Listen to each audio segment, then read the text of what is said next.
Kita awali berita pertama, pemirsa. Belum sempat jalani persidangan tuntutan dari jaksa, seorang tahanan kasus narkoba muntah darah di Lapas Pak Jo Palembang dan tewas di rumah sakit. Inilah jasad Yogi Irawan, warga desa Babat Supat, kecamatan Babat Supat, Musi Banyuasin, Sumatera Selatan, yang merupakan seorang tahanan Lapas Pak Jo Palembang, kasus narkoba, usai dinyatakan meninggal dunia di Rumah Sakit Siti Hodijah Palembang. Menurut keterangan ayah korban, kalau anaknya Yogi Irawan meninggal dunia di rumah sakit, belum sempat mendapatkan perawatan, memuntahkan darah, dan setahunya anaknya tidak ada riwayat penyakit selama ini. Kata dokter sakit, gitu darah, mengeluarkan darah. Tapi di tubuhnya ada ciri-ciri tanda-tanda kekerasan, ada lebam-lebam itu. Mulus ya. Bapak katanya dia ini bukan meninggal di lapas ya? Bukan.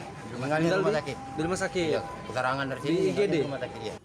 Sementara Raden Zainal, Humas Pengadilan Negeri Kelas 1A Khusus Palembang, menyatakan kalau Yogi Irawan merupakan tahanan kasus narkoba yang saat ini masih bersidang, dan rencananya nanti agendanya baru jalani persidangan tuntutan dari Jaksa Penuntut Umum Kejaksaan Tinggi Sumsel.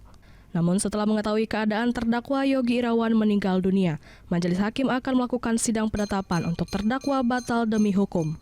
Mengenai prosesnya, kebetulan hari Senin besok ini acaranya sudah tuntutan.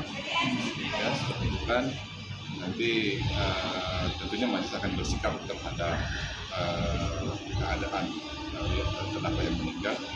Dan tentunya juga jaksa akan menyampaikan di persidangan secara resmi. Gitu ya.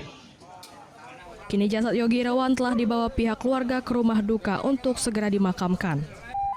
Dari Palembang, Guntur, iNews melaporkan.